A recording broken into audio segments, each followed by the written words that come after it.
Itu bukti apa yang Nabi sampaikan benar. Ikuti para sahabat, para tabi'in. Jangan ikuti ulama saat ini. Ya, yang mengajarkan mayoritas kepada kesesatan. Walaupun semua mengatasnamakan rujukan kitab dan Quran. Tapi ini menunjukkan satu fakta yang dahsyat, ya.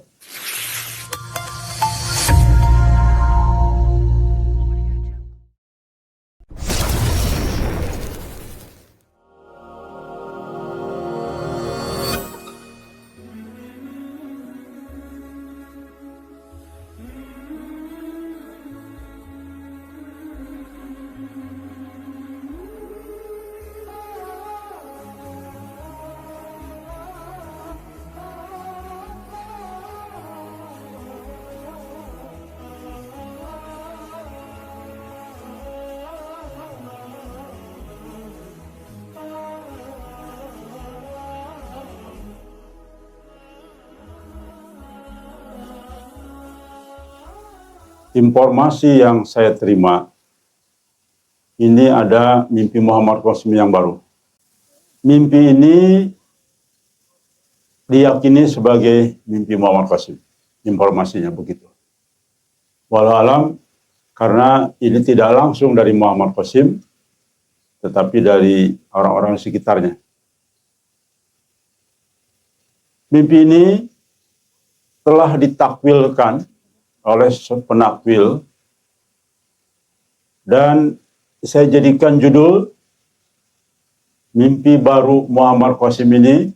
Kalau benar mimpi Muhammad Qasim telah dijadikan sihir oleh seorang penakwil dan yang mengikuti atau menyebarkannya.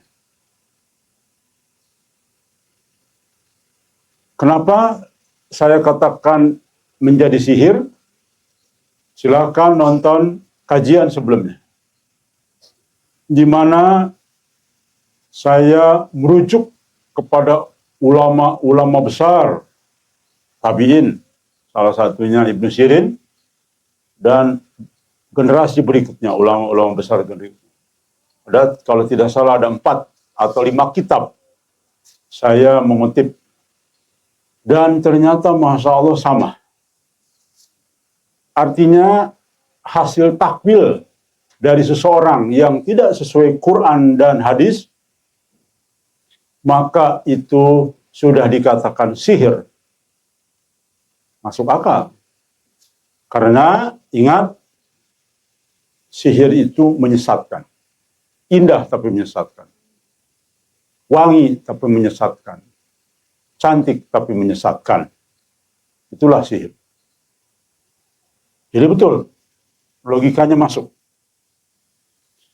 Nah, kali ini saya akan menyampaikan sebuah, anggap saja benar nih, mimpi Muhammad Qasim. Tapi dari hasil takwilnya metode 2 ulama, sepertinya benar. Sekali lagi, walau alam, ya, karena kita tidak langsung dari Muhammad Qasim. Baik, saya bacakan mimpinya. Dalam satu perhimpunan, sebelum itu, ini pakai bahasa Melayu saya lihat. Saya terimanya dari bahasa Melayu, tapi uniknya yang menerjemahkan orang Indonesia nih, kelihatan dari bahasanya ya. Dalam suatu perhimpunan bersama helper di suatu bangunan, ada dua buah kendaraan. Sebuah kendaraan agak usang. Kendaraan tentara maksudnya. Enggak, bahasa Melayu tentara memang. Tentara datang menjemput. Dan ada kereta untuk Muhammad Qasim. Namun Muhammad Qasim memutuskan untuk bergerak bersama. Semua helper disuruh masuk ke dalam kendaraan. Dalam bangunan itu ada 2 jenazah yang terbiar lama. Maksudnya sudah lama jenazah itu. Namun Muhammad Qasim mengarahkan dibawa sekali bersama mereka. Jadi mayat ini bawa sekalian sama mereka dalam sebuah kendaraan. Jenazah itu Kang Diki dan Cisusila. Mimpi pun berada di situ. Masya Allah. Ini kalau kita tidak tahu takwil, maka sudah terbranding. Ya kan? Wah, Kang Diki kayak sama dengan Cisusila ini. Masya Allah. Lihat, inilah hawa nafsu. Kadang-kadang hasil takwil itu dahsyat, tidak diduga. Banyak hal yang tidak diduga. Sudah sering kita sampaikan berkali-kali, tidak diduga hasil takwil. Baik, ini takwil dengan hawa nafsu. Seorang helper yang nggak ngerti apa-apa, ya, dan kelihatan sangat amat melanggar. Ya. Perhatikan. Lihat. Hasil takwil seorang helper. Tapi ini helper orang ini sini, saya lihat dari bahasanya. Dua orang itu, Kang Diki dan Susial, adalah orang yang sesat pemikirannya. Dan menyebarkan pemahaman atas nama Muhammad Qasim. Ya. Kang Diki sesat katanya. Hasil takwilnya. Ya. Karena itu dikatakan jenazah lama, maka isyarat mereka tidak ada harapan lagi untuk kembali kepada Muhammad Qasim. Serem ya? Masya Allah. Saat jenazah itu disuruh untuk dibawa adalah isyarat kebenaran pada akhirnya ada pada Muhammad Qasim. Jadi apa yang saya sampaikan selama ini salah. Apa yang Cisusila sampaikan salah. Kira-kira begitulah. Dan saya di situ dikatakan sesat, salah. Bahwa IMKI pada akhirnya benar. Adapun tentang bangunan, kendaraan dan lain-lain itu tidak perlu penting. Tuh lihat, berani. Padahal bangunan itu, kendaraan itu simbol penting dalam sebuah mimpi. Bayangkan ya. Dia berani mengatakan tidak terlalu penting. Dahsyat. Walau alam. Walaupun akhirnya bagus, walau alam. Tapi dia masih berani walaupun kita sudah ingatkan. Ternyata seluruh kitab mimpi, ada 11 ternyata kitab mimpi yang beredar di masyarakat saat ini, walaupun yang paling terkenal ada Ibnu Sirin. Kenapa? Karena itu tabi'in. Tabi'in itu Nabi jamin orang-orang yang lebih benar, yang paling benar, tertinggi kebenarannya dibandingkan dengan ulama-ulama berikutnya. Makanya ketika ada kitab-kitab tabi'in, walaupun tidak ditulis oleh tabi'in, bisa jadi oleh para muridnya, pernyataan-pernyataan para sahabat, para tabi'in itu jauh lebih berharga dibandingkan ulama-ulama berikutnya. Makanya wajar Ibnu Sirin paling dikenal, paling terkenal, dan paling banyak jadi rujukan sebagai ilmu dalam menafsirkan mimpi. Ini hasil takwilnya helper yang dengan hawa nafsu. Jauh hasil takwil dengan 2 kitab saya ambil ya. Dan memang ini tidak masuk akal, bertentangan dengan mimpi Muhammad Qasim itu sendiri banyak, dan bertentangan dengan mimpi ratusan helper tentang saya dan Majelis Gajah. Hasil takwilnya masih berani ya. Padahal sudah kita ingatkan, syarat untuk menakwilkan seluruh kitab loh, itu harus menguasai Quran. Saya yakin di sini hampir tidak ada yang menguasai Quran. Saya yakin para helper hampir tidak ada yang menguasai. Saya yakin enggak.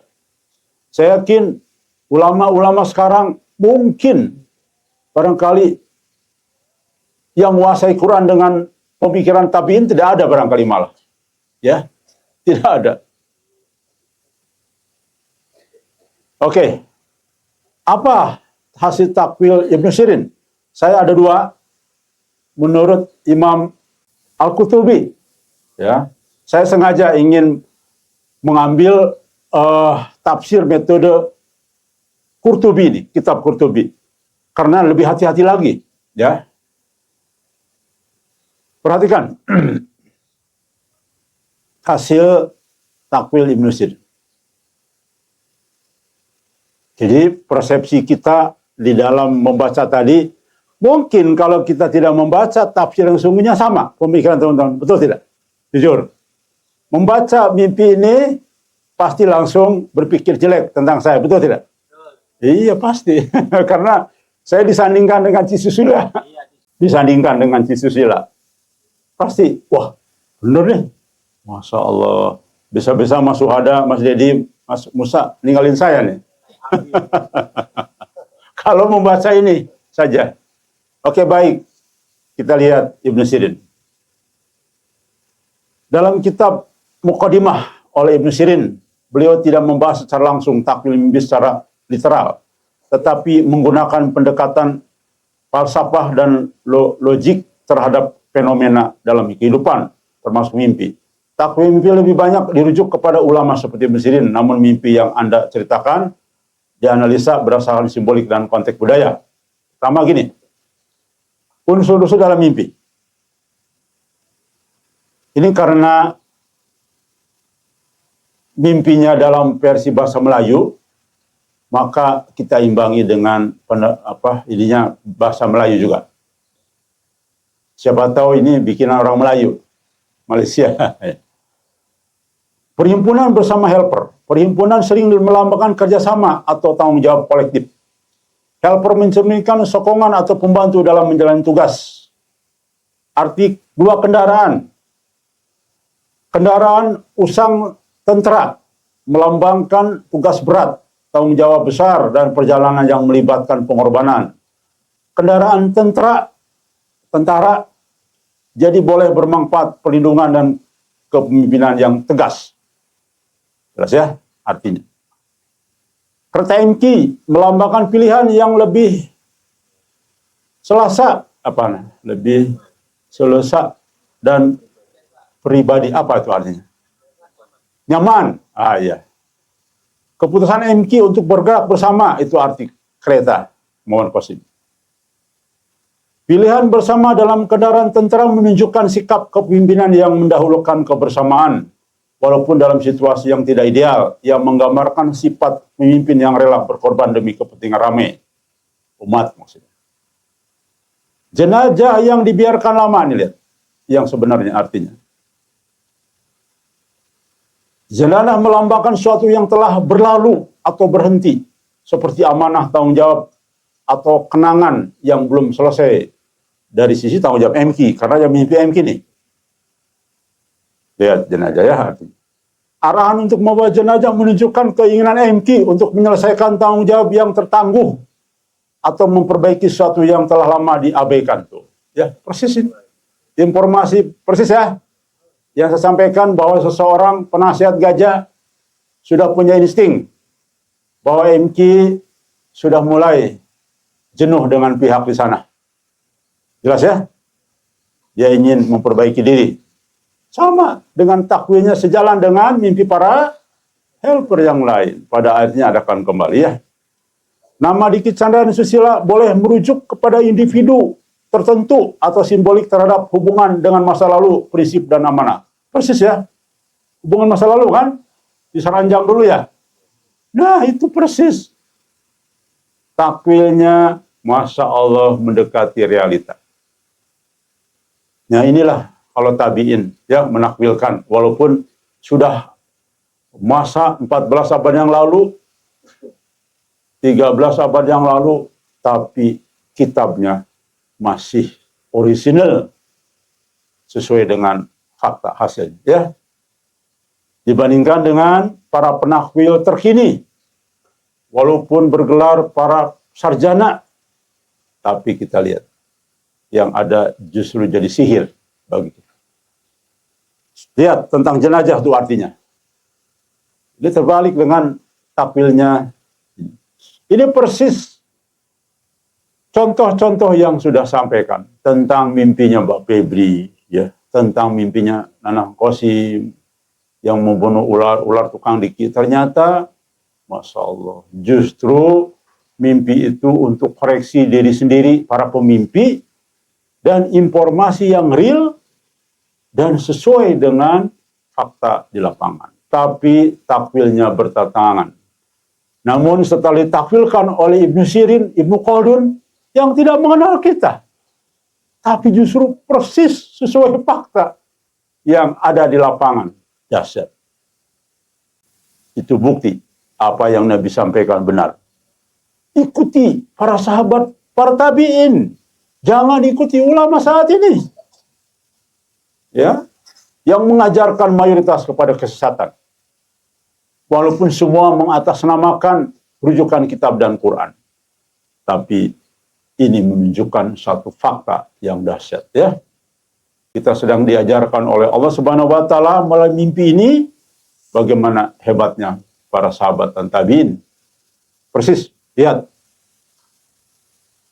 Ibnu Sirin mana kenal kita? 14 abad yang lalu, 13 abad yang lalu, tapi persis. Coba perhatikan lagi. Bangunan tempat perhimpunan. Ini oleh pemilik penafsir tadi dianggap tidak perlu. Padahal lihat, bangunan artinya menggambarkan tempat perlindungan, institusi atau sistem. Ya boleh merujuk kepada struktur sosial, organisasi dan tanggung jawab kolektif. Ya. Takwil dan tafsir. Nih lihat. Kalau tadi kan penjelasan simbol. Sekarang tafsirnya apa sih? Sesungguhnya lihat. Tadi menyinggung tentang kepemimpinan dan tanggung jawab. Arti dalam simbol tadi. Nih artinya. Anda, Qasim, ini kalau mimpi Qasim benar ya. Anda, Qasim, mungkin berada dalam situasi kehidupan nyata di mana Anda dihadapkan dengan keputusan penting. Tuh, benar. Anda itu keputusan penting. Ya. Pilihan untuk bersama-sama menunjukkan sifat kepemimpinan yang kolektif tuh. Bro, Anda itu harus begini. Oke, berikutnya. Simbol tanggung jawab tugas tertangguh.